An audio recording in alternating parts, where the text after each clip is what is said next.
So what does a multi-million-dollar thank you to a country's ruling party actually look like? Well, we're about to break it down. Today we're diving into a single Facebook post from September 15th, 2025 that details a huge donation in Zimbabwean politics. Our goal here is pretty simple, just to understand exactly what the source says and why it says it. And boom, right out of the gate, this is the number at the very heart of the announcement. The total estimated value of this whole donation package, a pretty staggering 3.8 million US dollars. But a number that big immediately makes you ask, okay, what in the world does that actually pay for? So that $3.8 million gets broken down into three main buckets. As you can see, the biggest piece of the pie, coming in at almost $2 million, is for 10 luxury vehicles. After that, you've got $1 million in straight-up cash grants, and then just under $1 million for 10 ICU ambulances. So it's a real mix of personal gifts, party funds, and public assets. Yeah, the source lays this out in three really clear steps. First, personal vehicles for party leaders. Second, cash for what they call provincial initiatives. And third, ambulances for public hospitals. Which, of course, leads to the next big question: who exactly are these unsung heroes getting all this? The post frames this whole thing as a tribute to unsung heroes. So let's figure out who, according to this post, these heroes are. Well, the post tells us plain and simple. The direct recipients of those expensive vehicles and all that cash are the 10 provincial chairpersons of Zimbabwe's ruling party, ZANU PF. These are the specific people being recognized. And how is this huge gift justified? Well, the post argues that these chairpersons are absolutely essential to the party's success. It uses this really powerful line, saying they have kept the wheels of our revolution turning and the party united. The post then digs a little deeper into what that work actually looks like. It's the grassroots, behind-the-scenes grind of getting people mobilized, organizing the party structure, and keeping everyone in line. The author really paints this picture of tough, thankless work, saying these leaders are working very hard in the shadows to make sure the party is a constant presence. Okay, so how does the author really build the case for this reward? Well, the post shifts from just honoring these individuals to praising the entire party structure, giving a pretty detailed reason for why it's so successful. The author uses this term, an unshakable foundation. And that's not just a throwaway phrase. The source actually defines it. It says this foundation is built on unity, a focus on development, and, this is the critical part, a very clear and systematic structure that goes all the way from the top down to the local level. Now, to really hammer this point home, the author doesn't just praise their own party. They draw a very sharp contrast with the competition. The post says, and I'm quoting here, that this strong framework is glaringly absent in the fractured, poorly coordinated opposition parties. And here's that comparison laid out side by side, using the exact words from the post. On one side, you have ZANU PF, described as systematic, unified, and organized. And on the other, the opposition is painted as fractured and poorly coordinated. According to the source, this difference isn't just a political talking point. It's the main reason behind the entire donation. All right, there's another really important layer to this story. That public-facing part of the donation, the ambulances, is tied directly to a national event and one specific person. The source couldn't be clearer on this. These 10 high-tech ICU ambulances are being given to provincial hospitals for a very specific reason: to celebrate the 83rd birthday of the country's president, Emmerson Mnangagwa. And the author doesn't just leave it there. This quote frames the donation as something bigger. It points out that the government is already working on renovating these hospitals and then uses this gift as a kind of call to action, pushing the wider business community to also step up and provide maximum support. So, how does the author wrap all this up? Well, the post ends with a series of very direct, very political statements that leave you with absolutely no doubt about where the author's loyalties lie. And honestly, nothing sums up the post's final message better than the hashtags it closes with. It's a mix of party slogans, calls for unity, and really direct endorsements of the president, even looking all the way ahead to 2030. It's a final, unmistakable sign-off. And that brings us to our final thought. As we've seen, this one social media post weaves together personal gifts, public charity, and some very strong political messaging. So based only on the text we've just gone through, the question we're left with is this: what does the source itself tell us is the ultimate goal? Is it about rewarding past work, ensuring future loyalty, or maybe something else entirely?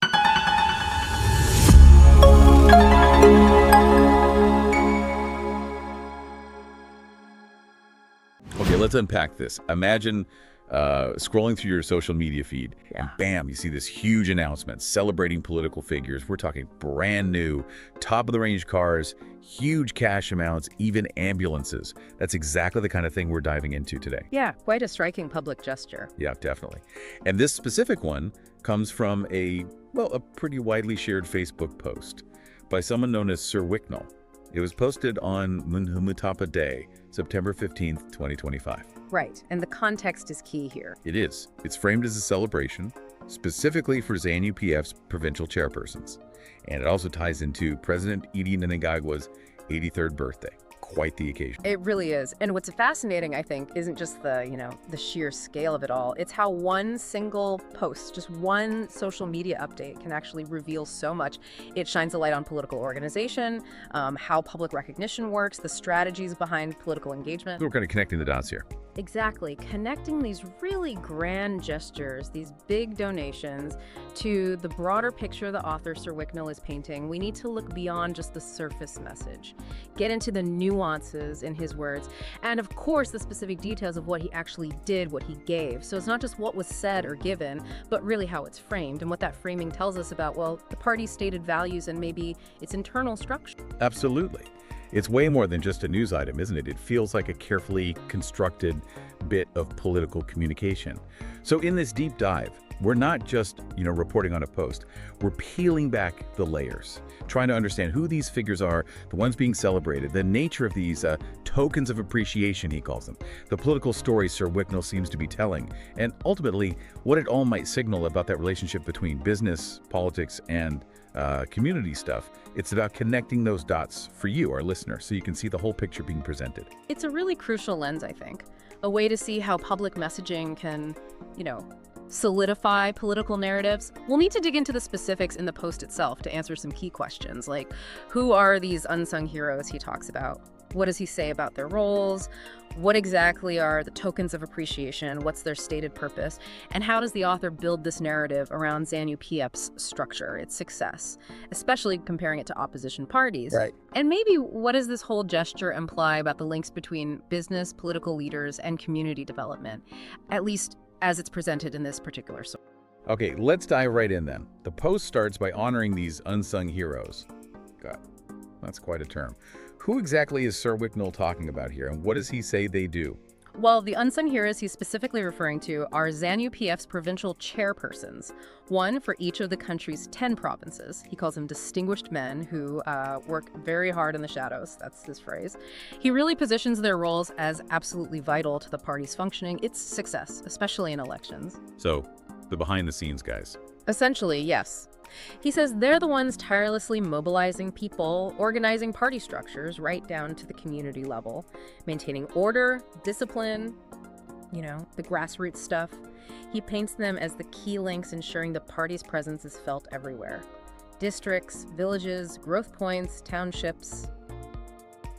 Okay, so the real groundwork people, often overlooked, as he points out. The post actually says they rarely receive the public recognition they deserve, which underlines that idea of dedication, maybe selflessness that he's trying to convey. Now, it's not just about the individuals, is it? He also talks about the party's structure. How does Sir Wicknell describe ZANU PF's organization, the framework these chairpersons operate within? He uses pretty strong language. He describes ZANU PF as a revolutionary party. Says it has an unshakable foundation, built on unity, development, empowerment. These are the key words. He really emphasizes its structure clear, systematic, explains how it runs from the very top, the presidium, right down to the smallest unit, the cell level. The top-to-bottom structure. Exactly, and what's really striking is how he deliberately contrasts this. He sets it against opposition parties, saying their structures are glaringly absent, calls them fractured, poorly coordinated. For Sir Wicknell, ZANU PF should be, and this is a quote, a case study across the world for how a well-run party can serve its people and deliver electorally. A global case study. That's ambitious framing. It is. He explicitly links this strong structure to the party's success, and he calls the provincial chairpersons the engine that drives it all. It's a very strong, almost, you could say, militaristic framing. Parties often use this, don't they? Fosters cohesion, projects strength, draws that sharp contrast with rivals. That's a bold claim, though, positioning ZANU PF is a global model like that. Yeah. Does Sir Wicknell offer any specific examples to back that up, or is it more about projecting this image of strength and unity? It seems to be mainly about the perceived strength and, crucially, a narrative of delivery, especially after the recent elections. He holds up the 2023 election results as the primary proof of this effectiveness. The post doesn't really dive into, say, specific policy wins. It's more about the outcome the political victory achieved because of the structure. It definitely frames the party in an extremely positive light. Competent, steadfast. That's the image. Okay, understood. Let's get to the tokens of appreciation themselves then, because these are, well, they're pretty substantial. What exactly did Sir Wicknell say he was giving to these chairpersons, and was there something for the wider community too? Significant, all right. Almost eye-watering, really. Okay, so for each of the 10 provincial chairpersons, a brand new 2025 Toyota Land Cruiser 300 Series VXR. Top of the range stuff. Absolutely. Valued, he states, at US $190,000 each. And he makes a point of saying they're fully paid for, ready to collect immediately. But that's not all. There's more. Yes. On top of the vehicle, each chairperson is set to get US $100,000 in cash. And importantly, this cash isn't just a personal bonus, it's explicitly earmarked for supporting small development and empowerment initiatives in their provinces. Wow, okay, that's a serious amount of resources, both personal recognition and local funding. Can you maybe, for our listeners, just put that into perspective? How significant are these tokens? Not just the money, but the symbolic value, especially, in a place like Zimbabwe. Well, the monetary value alone is huge. You're looking at nearly US $2 million just for the chairperson's vehicles, plus another $1 million in cash for those initiatives. That's an enormous sum anywhere, but especially in the Zimbabwean context. But you're right, the symbolic power is maybe even more potent. Well, a brand new Land Cruiser, that specific model, the VXR 300. It's a massive status symbol. It screams success, influence, power. For a political figure, getting one publicly like this, it reinforces their authority, their standing in the party, in their community. And the cash part, being for development initiatives, that's also key. It positions the chairperson not just as someone getting a gift, but as a direct channel for local progress, empowered by this gesture. Right, so they become a benefactor figure. Exactly. It can boost their image, strengthen loyalty locally. It shows a tangible link. Party structure leads to grassroots development. It's a very public, very visible display of influence and the ability to bring resources right down to the community level. Makes sense. It's definitely more complex than just a personal present. But you mentioned something for the wider community too, something links to the president's. Yes, precisely. Beyond the chairpersons, Sir Wicknell also committed to donating 10 brand new Toyota Land Cruiser ICU ambulances. Top of the range again, each valued at US $90,000. These, he says, are meant for the government general hospital in each provincial capital. Okay, so one per province again. Correct. And this specific donation, he clearly states, is made in honor of President Emerson Dambudzo Mnangagwa's 83rd birthday. So a direct link to the president himself, though there's an interesting condition attached here. Yeah, he says the handover of these ambulances is subject to approval by the principal who will determine the subsequent handover, which sort of highlights the hierarchical nature of things, even for public health donations. All right, the principal, presumably being the president.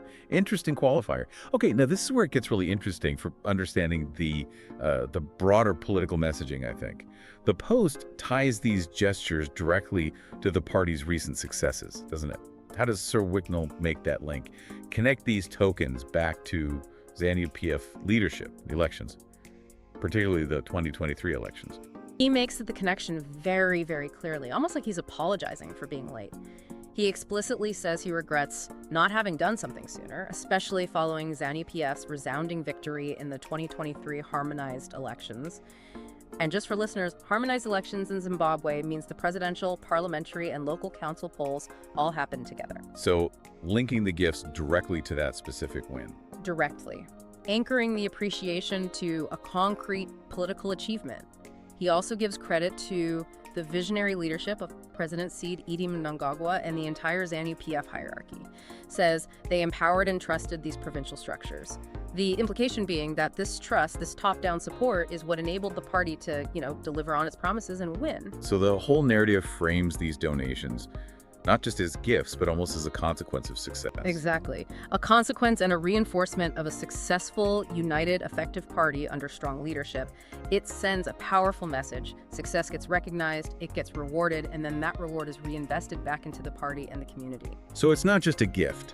It's framed as a reward, a validation of the party structure, its recent wins, and maybe a strategic boost for future efforts too. Which brings us to that crucial point about the relationship between business, political leadership, and community development as it's presented here. Sir Wicknell is obviously a prominent business figure making these huge donations. What does that imply about that dynamic? How does he frame his own part in it? Yeah, that's really insightful. He explicitly links his own personal success to his ability to make these contributions. He uses very strong language, actually. He says, "When God continues to bless me further, I will never stop, and certainly I will consider extending appreciation to all the other very important organs of the party." So linking personal fortune to party support. Directly. It's not just presented as a personal whim. It feels like a classic example of how private wealth gets publicly aligned with political power. It often signals loyalty, maybe seeks favor, or just reinforces a particular socio-political order. It's strategic, carries weight in terms of PR and potentially political capital. He portrays his business success almost as a divine blessing, which then enables him to support the party. Suggests a kind of reciprocal relationship. His prosperity lets him bolster the political establishment he supports. That's a really important nuance, not just generosity, but maybe a strategic alignment. And the Post also brings in specific community needs, like the hospitals for the ambulances. How does he weave that into this picture of business and political collaboration? He does it very deliberately. He specifically mentions the provincial hospitals that, quote, "the government is in the process of renovating," and emphasizes that they require maximum support from the business community. This isn't just a throwaway line. It implies a sort of public expectation, or at least a stated ideal, that the business community should be involved in civic development, working alongside government and political structures. A public-private partnership narrative, almost. Kind of. And remember that subject to approval by the principal clause for the ambulances, that underscores it too. It points to these established hierarchical channels, suggests a formal way these business contributions get integrated into the political framework. It paints a picture of collaboration, albeit a structured one, for national development, where business is encouraged to play this supportive role to the political establishment, essentially reinforcing the idea that private wealth, when channeled through these political structures, can directly benefit the public good, while, also boosting the image of both the donors and the recipient. It definitely paints a picture, yeah. Private wealth, bolstering party infrastructure, government initiatives, and presenting this as a celebrated act, one that reinforces the party's own story. The message seems clear. This is how a successful, revolutionary party, supported by its people and business, gets things done and rewards loyalty. Absolutely. The language Sir Wicknell uses is very careful in building that image. Unity, effectiveness, those powerful emotive phrases like unshakable foundation, visionary leadership, resounding victory, they all work to solidify that narrative. It really demonstrates the idea that visible support, especially with such tangible assets, reinforces the perceived strength and legitimacy of the political group being celebrated. And the hashtags, too, you mentioned. Right, things like Pambarine, ZANU PF. They show the intent is also to engage, to mobilize through this communication, make it resonate beyond just being an announcement. This kind of public show of support really leverages wealth and influence to cement political allegiance and hammer home the party's core principles. Okay, so if we bring all these threads together now, Yeah. what are the main takeaways? What should we really hold on to from this deep dive into Sir Wicknell's announcement? Well, connecting it to the bigger picture, I think this deep dive really showed us a very detailed, very strategic public declaration. Support and appreciation. It cleverly uses these significant material donations, luxury cars, cash, ambulances, as concrete evidence for a narrative of political strength, of unity, of effective grassroots leadership. It directly ties these big gestures to the 2023 election win and President Mnangagwa's leadership, reinforcing that idea. Success is seen, it's rewarded, and the party delivers. In essence, it's a public statement of support using wealth to solidify political loyalty and reinforce the party's structure and story. And this is where it gets really fascinating for you, our listener, I think. Understanding posts like Sir Wicknell's. It's not just about the news or the gifts themselves. It's almost like a masterclass in political communication, isn't it? How? It's about learning to read between the lines of these public statements, recognizing the different layers of meaning, seeing how they're carefully put together to shape how we perceive success, loyalty, leadership. It encourages us, maybe, to look at the why behind such public displays, not just the what's. Helps us think about the broader implications for political culture, for public feeling. Which really leads to a final thought, maybe something for you to ponder further. When you see such significant resources being publicly directed towards political figures, towards institutions, often with specific conditions attached or stated purposes like development, what does that prompt you to consider about the wider expectations, the responsibilities of both political leadership and the business community when it comes to contributing to civic life and national development?